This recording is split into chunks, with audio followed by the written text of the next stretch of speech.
इनू मिलना, इनू पढ़न दे नाल सुख की प्राप्ति होनी है। आशा की वार नहीं पढ़ी जा सकती, भला सिद्ध गोश नहीं पढ़ी जा सकती। हुण सुखमणी जिहड़ी सी असल दे विच गल की सी, परमात्मा का नाम सुखां दी मणी है,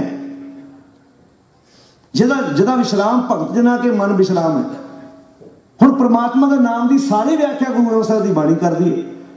हुण ताइयों तुसीं देखो बहुतियां थावां ते सुखमनी दा पाठ कोई 4 अष्टपदियां करदा, कोई 5 करदा, कोई 10 करदा, ते दुनिया दे अंदर ध्यान मार के देख लिओ, सुखमनी साहिब सेवा सोसाइटियां बहुत मिलणगीਆਂ, आशा की वार की सोसाइटी नहीं मिलू तुहानूं, ना सिद्ध गोश बाणी की सोसाइटी मिलू, क्योंकि सिद्ध गोश सानूं विचार करना सिखाउंदी है। मतलब इक्को बाणी कढ ਲਈ ना असीं भी ਇਹ बाणी पढ़ो बस गल निबड़ गई। ਤੇ दूजी गल इस बाणी का एक होर बड़ा फायदा की भला, इस बाणी विच ना 3 अष्टपदियां इदां दियां ਜਿਹੜੀਆਂ ਡੇਰੇਦਾਰਾਂ ਨੂੰ ਬੜੀਆਂ ਫਿੱਟ ਬਹਿੰਦੀਆਂ। साध संत ब्रह्म ज्ञानी, तो जो पढ़ी जाती है ना तो फिर वो इंज लगता भी जी संत की जी निंदा नहीं करनी। देखो जी, संत शरण जो जन पर है सो जन उधरण हार, संत की निंदा नानका बौर बौर। बंदा डर जाता भी ये हुण दसिया नहीं किसी ने भी ये संत लफ्ज़ जिहड़ा परमात्मा गुरु वास्ते लफ्ज़ वरतिया गया है।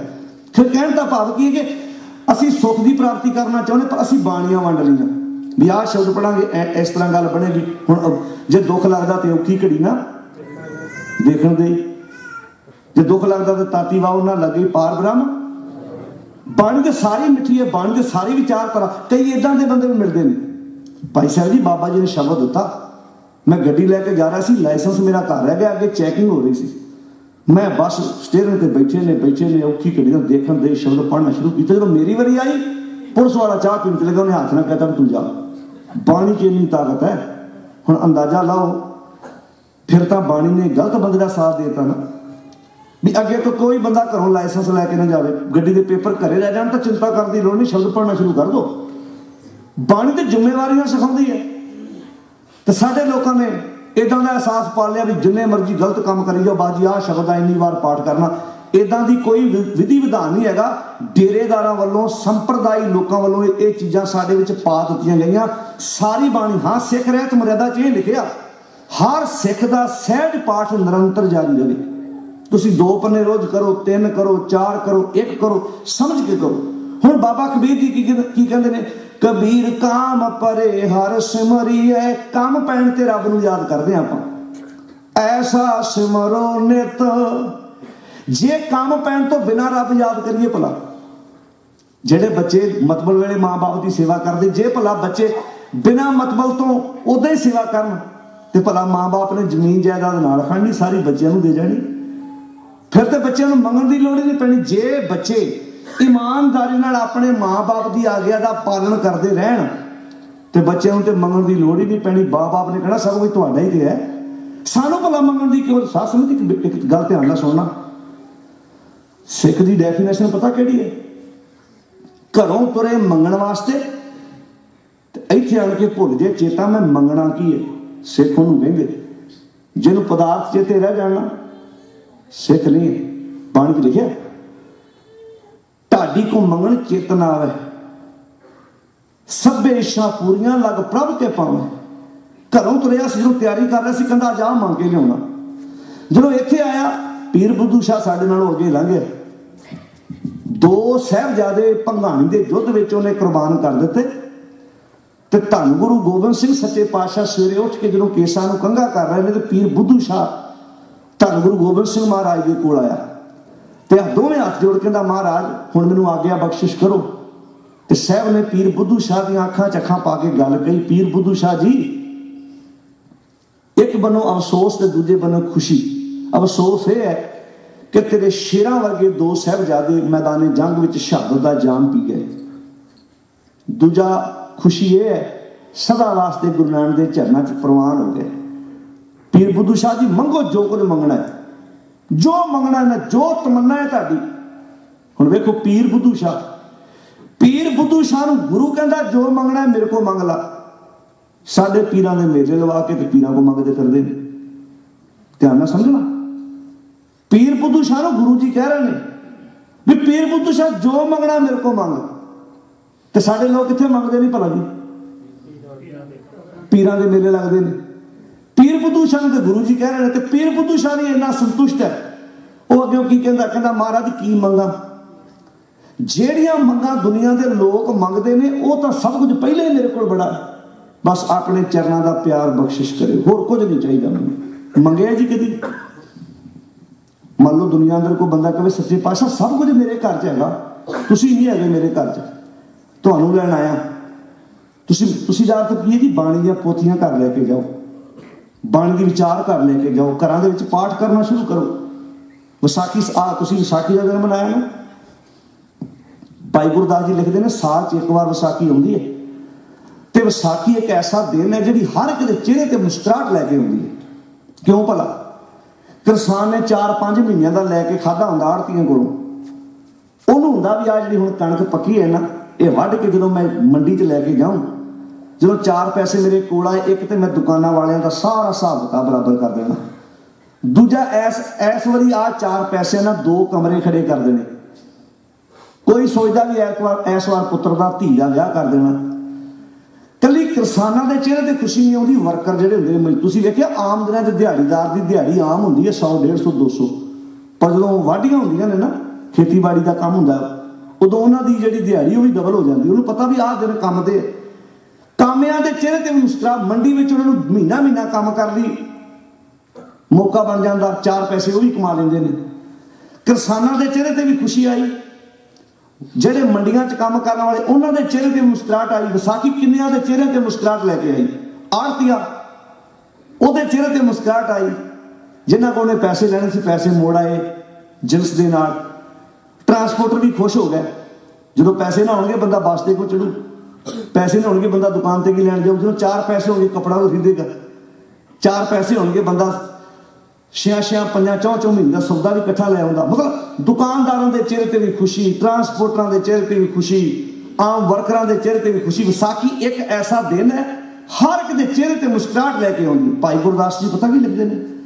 ਕਹਿੰਦੇ ਸਾਲ 'ਚ ਇੱਕ ਵਾਰ ਵਿਸਾਖੀ ਆਉਂਦੀ ਹੈ ਤੇ ਲੋਕਾਂ ਨੂੰ ਖੁਸ਼ੀ ਦੇ ਕੇ ਜਾਂਦੀ ਹੈ। ਇਹ ਬੰਦਿਆ 365 ਦਿਨ ਨੇ ਸਾਲ ਦੇ, ਤੂੰ ਚਾਹੇ ਤਾਂ ਵਿਸਾਖੀ ਵਾਲਾ ਮਾਹੌਲ ਤੇਰੇ ਘਰ ਵਿੱਚ ਰੋਜ਼ਾਨਾ ਬਣ ਸਕਦਾ। ਨੁਕਤਾ ਬੜਾ ਪਿਆਰਾ ਭਾਈ ਗੁਰਦਾਸ ਜੀ ਦਾ। ਸਾਲ 'ਚ ਇੱਕ ਵਾਰ ਵਿਸਾਖੀ ਖੁਸ਼ੀ ਲੈ ਕੇ ਆਉਂਦੀ ਹੈ ਨਾ, ਤੂੰ ਚਾਹੇ ਕਿ ਤੇਰੇ ਘਰ 300 ਦੇ 365 ਦਿਨ ਤੇਰੇ ਘਰ ਦੇ ਵਿੱਚ ਵਿਸਾਖੀ ਵਾਲਾ ਮਾਹੌਲ ਬਣ ਸਕਦਾ। ਭਲਾ ਕਿੱਦਾਂ? ਘਰ ਅੰਦਰ ਪੜੋ ਜੀ, ਘਰ ਅੰਦਰ ਧਰਮਸਾਲ ਹੋਵੇ, ਕੀਰਤਨ ਸਦਾ ਵਸੋਆ ਕਹਿੰਦੇ ਵਿਸਾਖੀ ਨਹੀਂ, ਕਹਿੰਦੇ ਆਪਣੇ ਘਰ ਨੂੰ ਧਰਮਸ਼ਾਲਾ ਬਣਾ ਲਾ। ਹੈ ਜੀ ਸਾਡੇ ਘਰ ਧਰਮਸ਼ਾਲਾ ਜੋ ਕਿ ਸਮਝ ਮਾਰੋ ਧਿਆਨ ਪੜੋ। ਅਜੋਕੇ ਸਮੇਂ ਸਿੱਖ ਨੇ ਬਾਰ ਬਣ ਗਏ ਨੇ, ਸਾਡੇ ਬਹੁਤਿਆਂ ਦੇ ਘਰ ਬਾਰ ਬਣਾ ਲਏ ਨੇ। ਦੋਵੇਂ ਕੰਮ ਹੀ ਕਰਦਾ ਸਿੱਖ, ਬਣ ਗਿਆ, ਕਈਆਂ ਨੇ ਪੋਥੀਆਂ ਵੀ ਰੱਖੀਆਂ ਤੇ ਬਾਹਰ ਵੀ ਹੈ। ਅੱਜ ਉਹ ਬੰਦਾ ਚੜ੍ਹਾਈ ਕਰ ਚੁੱਕਾ ਹੈ। ਸਰਦਾਰ ਸੁਖਚੈਨ ਸਿੰਘ ਰਾਣੀਗੰਜ ਆਸਨਸੋਲ ਤੋਂ ਮੇਰੇ ਖਿਆਲ 'ਚ ਥੋੜੀ ਦੂਰੀ ਤੇ ਸੀ ਤਾਂ ਬਹੁਤ ਵੱਡਾ ਹੋਟਲ ਹੈ ਨੀਲਕੰਠ, ਦਾਸ ਨੂੰ ਜਾਣ ਦਾ ਮੌਕਾ ਬਣਿਆ। ਬਹੁਤ ਵੱਡਾ ਉਹ ਹੋਟਲ ਹੈ ਤੇ ਉਹਨੇ ਸ਼ਰਾਬ ਦੀਆਂ ਬੋਤਲਾਂ ਆਪਣੇ ਘਰ ਵਿੱਚ ਰੱਖੀਆਂ ਸੀਸੇ 'ਚ ਸਜਾ ਕੇ।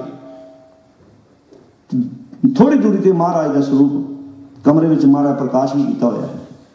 ਉਹਦੀ ਪਤਨੀ ਬੜੀ ਨਿਤਨੇਮ ਕਰਨ ਵਾਲੀ, ਪਾਠ ਕਰਨ ਵਾਲੀ, ਬਹੁਤ ਪਾਠ ਕਰਦੀ ਸੀ। ਪ੍ਰਕਾਸ਼ ਉਹਨੇ ਕਰਨਾ ਸਵੇਰੇ ਉੱਠ ਕੇ, ਸਾਰੀ ਸੇਵਾ ਉਹਨੇ ਕਰਨੀ। ਜਦੋਂ ਅਸੀਂ ਉਹਨਾਂ ਦੇ ਘਰ ਗਏ ਤੇ ਮੈਂ ਸਹਿਜ ਬਾਈ ਦਾ ਲਫ਼ਜ਼ ਕਿਹਾ, ਮੈਂ ਕਿਹਾ ਜੀ 2 ਚੀਜ਼ਾਂ ਇਕੱਠੀਆਂ ਕਿਵੇਂ?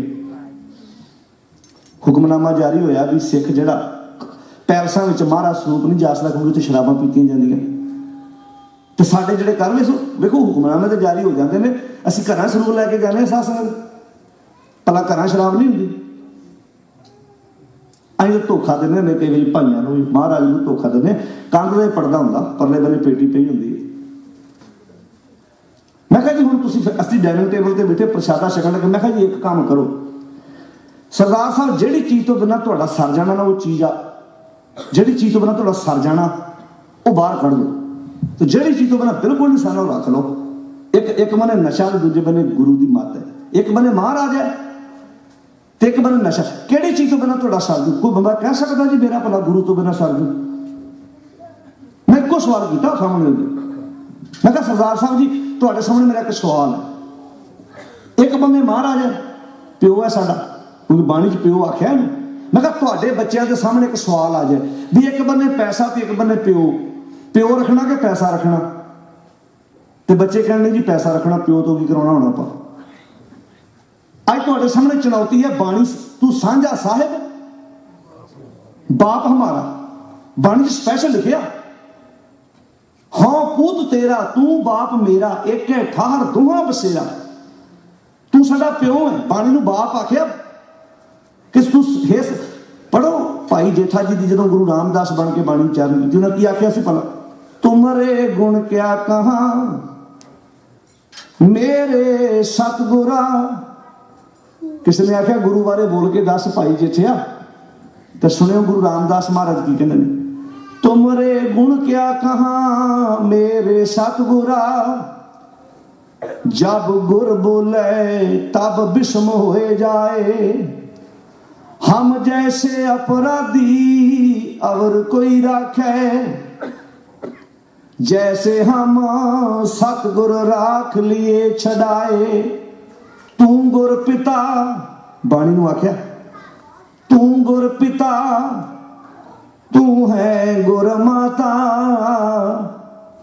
तू गुर बंदप मेरा सखा सखाए, जो हमरी बिद होती मेरे सतगुरा, सा बिद तुम हर जानो आपे, हम रुड़ते फिरते कोई बात ना पूछता, गुर सतगुर संग कीरे हम थापे।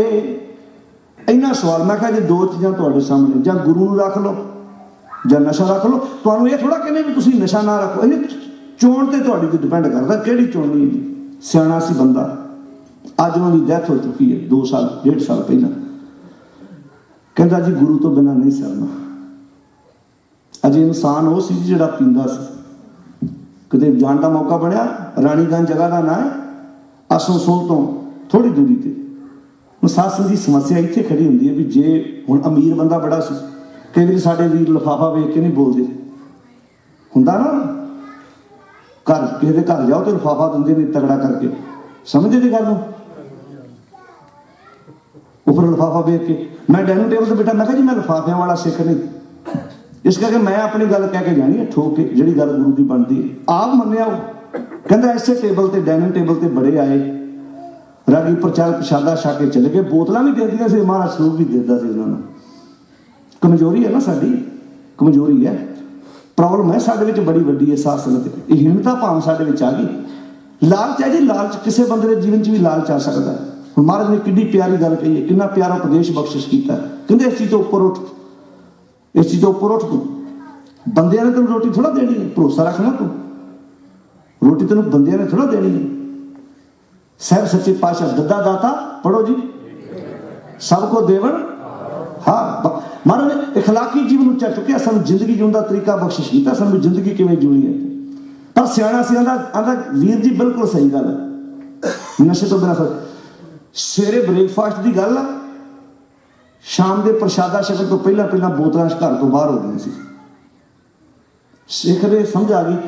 ते कमाल की गल केवल नशा ही नहीं छड्डिया, खंडे की पौ लैके गुरु वाला भी बने। इस बंदे तुर पिया, कहता ठीक है जी बड़ा बड़ा कुछ वेखिया, पर जीवन दे विच प्राप्ति कुछ नहीं हुई। समझ आ गई ना गल, कई बार बंदा कर्म करता पता नहीं हुंदा, असीं उस तरीके नाल तुरे जाने। साडे समाज में दोनों चीज़ां असीं अपनाई जाने भी, शायद अद्धा बंदा पूरा पूरा काम नहीं करना चाहता, कहता भी गुरुद्वारे भी आ जाओ, ठगी ठोरी मार लो, बेईमानी भी कर लो। हुण तुसीं सोच के देखो, बंगला साहब गुरुद्वारे कथा करनी दसदे तो उत्थे दसदे सी, कहंदे गोलक विच ना दत्थियां दत्थियां नोटां दियां पूरियां 50-50 हज़ार दियां लख लख दियां जिहड़े गोल गिणदे वो दसदे सी वीर उत्थे भी इन्ने ने पैसे गोल चों इकट्ठे इक्को दत्थी जिवें 1 लाख दी 50,000 दियां दत्थियां इकट्ठियां मिल जाणियां। हुण अंदाजा लाओ जिहड़ा इदां दे बंदा मत्थे टेकदा किहड़ा होਊ भला। 2 मिनट सोचो, तुसीं गृहस्थी बैठे जी, मंथन करो ना 2 मिनट। ਜਿਹੜਾ ਬੰਦਾ ਲੱਖ ਦੀ ਲਿਆ ਕੱਲਾ ਦੱਸੀ ਸੁੱਟ ਜਾਂਦਾ, ਉਹ ਕਿੱਦਾਂ ਕਿਰਤੀ ਬੰਦਾ ਤਾਂ 100 ਵਾਰ ਸੋਚਦਾ ਵੀ ਬੱਚਿਆਂ ਦੀ ਫੀਸ ਵੀ ਤਾਰਨੀ ਹੈ, ਗੱਡੀ 'ਚ ਤੇਲ ਵੀ ਪਾਉਣਾ ਵਾ, ਘਰ ਦਾ ਰੈਂਟ ਵੀ ਤਾਰਨਾ ਵਾ। ਹੁਣ ਜਿਹੜਾ ਬੰਦਾ ਕੱਲਾ ਲੱਖ ਦੀ ਦੱਸੀ ਸੁੱਟ ਗਿਆ, ਉਹਨੇ ਕਿੰਨਿਆਂ ਨੂੰ ਚੂਨਾ ਲਾਇਆ, ਉਹ ਫਿਰ ਮਹਾਰਾਜ ਨੂੰ ਕਾਣਾ ਕਰਦੇ ਆਪ 'ਚ, ਮਹਾਰਾਜ ਐਵੇਂ ਨਾ ਥੋੜਾ ਜਿਹਾ ਸਾਡੇ ਵੱਲ ਵੇਖੋ, ਮਹਾਰਾਜ ਤੁਸੀਂ ਵੀ ਤਾਂ ਨਾਲ ਹੀ ਆ ਸਾਡੇ ਵੀ, ਜੇ ਅਸੀਂ ਠੱਗੀਆਂ ਬੇਈਮਾਨੀ ਛੱਡ ਕੇ ਤੁਹਾਡੀ ਪਾਲਕੀ ਨੂੰ ਸੋਨਾ ਥੋੜਾ ਲੱਗਣਾ ਹੈ। ਹੁਣ ਉਹ ਬੇਈਮਾਨੀਆਂ ਨਾਲ ਇਹੋ ਜਿਹਾ ਕੰਮ ਤੇ ਮਲਕ ਭਗੋ ਸਾਹਿਬ ਨੇ ਬਾਣੀ 'ਚ ਕੀ ਲਿਖਿਆ ਸੀ ਭਲਾ, ਮਾਨਸ ਖਾਣੇ ਕਰੇ ਨਮਾਜ਼। ਮਨੁੱਖਾਂ ਦਾ ਖੂਨ ਪੀਣੇ, ਨਮਾਜ਼ਾਂ ਪੜ੍ਹ ਰਹੇ ਨੇ। ਛੁਰੀ ਵਗਾਇਨ ਤਿੰਨ ਗਲ ਤਾਗ। ਝੂਠ ਦੀ ਛੁਰੀ ਫੇਰਨ ਵਾਲਿਆਂ ਨੇ ਗੱਲ ਜਨੇਊ ਪਾਏ ਹੋਏ ਨੇ। ਤੇ ਜੇ ਅੱਜ ਮਹਾਰਾਜ ਹੋਣ, ਜੇ ਅੱਜ ਮਹਾਰਾਜ ਉਹ ਗੱਲ ਜਿਹੜੀ ਉਸ ਉਚਾਰਨ ਕੀਤੀ, ਨਾਲ ਸਾਡਾ ਵੀ ਨਾਂ ਲਿਖ ਦੇਣਾ ਉਹਨਾਂ ਨੇ। ਸ੍ਰੀ ਸਾਹਿਬ ਪਾਉਣ ਵਾਲਿਆਂ ਦੀ ਵੀ ਨਾਲ ਹੀ ਕਤਾਰ, ਉੱਥੇ ਕਤਾਰ 'ਚ ਖੜਾ ਕਰ ਦੇਣਾ। ਸਾਰੇ ਸ੍ਰੀ ਸਾਹਿਬ ਪਾਉਣ ਵਾਲੇ ਮਾੜੇ ਕੰਮ ਵੀ ਨਹੀਂ ਕਰਦੇ ਤੇ ਸਾਰੇ ਚੰਗੇ ਕੰਮ ਵੀ ਨਹੀਂ ਕਰਦੇ। ਪਰ ਜਦੋਂ ਬੰਦੇ ਨੇ ਆਪ ਬਚਣਾ ਹੋਵੇ ਨਾ, ਜਦੋਂ ਆਪ ਬਚਣਾ ਹੋਵੇ, ਉਦੋਂ ਝੂਠ ਦਾ ਆਸਰਾ ਬੜਾ ਲੈਂਦਾ। ਦਲਬੀਰ ਸਿੰਘ ਪੱਤਰਕਾਰ ਹੈ, ਪਿੰਡ ਗੰਨੇ ਦਾ, ਪਿੰਡ ਗੰਨਾ ਫਲੌਰ ਲਾਗੇ। ਬਾਬਾ ਜਰਨੈਲ ਸਿੰਘ ਭਿੰਡਰਾਂਵਾਲੇ ਦੇ ਨਾਲ ਬੜਾ ਲੰਬਾ ਸਮਾਂ ਰਿਹਾ। ਉਹਨੇ ਪੁਸਤਕ ਲਿਖੀ ਹੈ ਨੇੜਿਓਂ ਡਿੱਠੇ ਸੰਤ ਜਰਨੈਲ ਸਿੰਘ ਭਿੰਡਰਾਂਵਾਲੇ। ਕਦੀ ਪੁਸਤਕ ਲੈ ਕੇ ਪੜ੍ਹਿਓ। ਦਲਬੀਰ ਸਿੰਘ ਪੱਤਰਕਾਰ, ਉਹਦੀਆਂ ਆ ਉਂਗਲਾਂ ਨਹੀਂ ਹੈਗੀਆਂ। 84 ਦੇ ਵਿੱਚ ਬੜਾ ਤਸ਼ੱਦਦ ਹੋਇਆ ਉਸ ਬੰਦੇ ਤੇ। ਪੱਤਰਕਾਰ ਸੀ ਉਹ, ਤੇ ਬਾਬੇ ਜਰਨੈਲ ਸਿੰਘ ਨੂੰ ਬੜੇ ਨੇੜੇ ਹੋ ਕੇ ਉਹਨੇ ਵੇਖਿਆ। ਉਹ ਸਾਰੀ ਪੁਸਤਕ ਉਹਨੇ ਆਪਣੇ ਅੱਖੀਂ ਡਿੱਠਾ ਹਾਲ ਵੇਖਿਆ। ਉਹਨੇ ਗੱਲ ਸੁਣਾਈ ਸਾਨੂੰ, ਕਹਿੰਦੇ ਮੈਂ ਅੰਮ੍ਰਿਤ ਨਹੀਂ ਛਕਿਆ। ਜਦੋਂ ਬਾਬੇ ਜਰਨੈਲ ਸਿੰਘ ਨੇ ਮਿਲਣਾ, ਕਹਿਣਾ ਉਹ ਦਲਬੀਰ ਸਿੰਘ ਤੂੰ ਅੰਮ੍ਰਿਤ ਨਹੀਂ ਛਕਦਾ? ਕਹਿੰਦਾ ਮੇਰੀ ਆਪਣੀ ਕਮਜ਼ੋਰੀ ਸੀ। ਮੈਂ ਕਹਿਣਾ ਜੀ ਛਕ ਲੈਣਾ, ਕੋਈ ਗੱਲ ਨਹੀਂ, ਅਜੇ ਬਥੇਰੀ ਉਮਰ ਪਈ ਹੈ। ਕਹਿੰਦੇ ਫਿਰ ਉਹਨੇ ਜਦੋਂ ਮਿਲਣਾ, ਪੱਤਰਕਾਰ ਜੋ ਸੀ ਉੱਥੇ ਪੱਤਰਕਾਰੀ ਕਰਦਾ ਸੀ ਦਰਬਾਰ ਸਾਹਿਬ, ਜੋ ਖਬਰਾਂ ਭੇਜਦਾ, ਉਹ ਦਲਬੀਰ ਸਿੰਘ ਤੂੰ ਅੰਮ੍ਰਿਤ ਨਹੀਂ ਛਕਦਾ? ਕਹਿੰਦਾ ਕਿ ਫਿਰ ਮੈਂ ਕਹਿ ਹੀ ਦਿੱਤਾ ਜੀ, ਤਲਵੰਡੀ ਵਰਗਾ ਛਕਾਂ, ਟੌੜੇ ਵਰਗਾ ਛਕਾਂਗੇ, ਬਾਦਲ ਵਰਗਾ ਛਕਾਂ। ਕਹਿੰਦਾ ਬਾਬਾ ਜਰਨੈਲ ਸਿੰਘ ਤੀਰ ਲੈ ਕੇ ਪੈ ਗਿਆ ਮੈਨੂੰ। ਕਹਿੰਦਾ ਤੈਨੂੰ ਇਹੋ ਹੀ ਬੰਦੇ ਦੱਸੇ ਇਹਨਾਂ ਵਰਗਾ ਛਕਣਾ? ਤੂੰ ਬਾਬੇ ਅਜੀਤ ਸਿੰਘ ਵਰਗਾ ਛਕ, ਤੂੰ ਬਾਬਾ ਫਤਿਹ ਸਿੰਘ ਵਰਗਾ ਛਕ। ਮੇਰੇ ਕਹਿਣ ਦਾ ਭਾਵ ਉਹਨਾਂ ਹਿੰਟ ਦਿੱਤਾ ਕਿ ਜਦੋਂ ਵੀ ਬੰਦੇ ਨੇ ਆਪਣੀ ਬੁਰਾਈ ਨੂੰ ਛਕਾਉਣਾ ਹੋਵੇ ਨਾ, ਪਤਾ ਕੀ ਨਾਂ ਲੈਂਦਾ। ਆ ਕਈ ਵੇਖੋ ਇੱਥੇ ਵੀ ਬੈਠੇ ਨੇ ਜਿਹੜੇ ਮੈਨੂੰ ਉਦੋਂ ਦੇ ਕਈ ਕਹਿੰਦੇ, ਵੇਖੋ ਜੀ ਅੰਮ੍ਰਿਤ ਤੇ ਛਕ ਲਈਏ, ਉਹ ਫਲਾਣੇ ਨੇ ਛਕਿਆ, ਉਹਨੇ ਕਿੱਲੀ ਤੇ ਟੰਗਤਾ। ਅੱਛਾ, ਮਤਲਬ ਇਹਨਾਂ ਬੰਦਿਆਂ ਦੀ ਜੈਬ ਘਰ 'ਚ ਫੋਟੋ ਲਾ ਦਈਏ ਜਿਹਨਾਂ ਨੂੰ ਤੁਸੀਂ ਵੇਖ ਰਹੇ ਜੀ। ਵੀ ਭਲੇ ਇਹਨਾਂ ਵੱਲ ਕਿਉਂ ਤੁਸੀਂ ਵੇਖਦੇ ਹੋ? ਤੁਸੀਂ ਵੇਖੋ ਉਹਨਾਂ ਸਿੱਖਾਂ ਵੱਲ ਜਿਹਨਾਂ ਦਾ ਰਾਸ ਵਿੱਚ ਨਾਂ ਲੈਂਦੇ ਹੋ। ਅੱਛਾ ਧਨ ਕਮਾਉਣ ਲੱਗਿਆ ਨਾ, ਹਮੇਸ਼ਾ ਬੰਦਾ ਉਹਨਾਂ ਵੱਲ ਵੇਖਦਾ ਜਿਹੜੇ ਧਨ ਕਮਾ ਕੇ ਸਫਲ ਹੋ ਗਏ ਨੇ।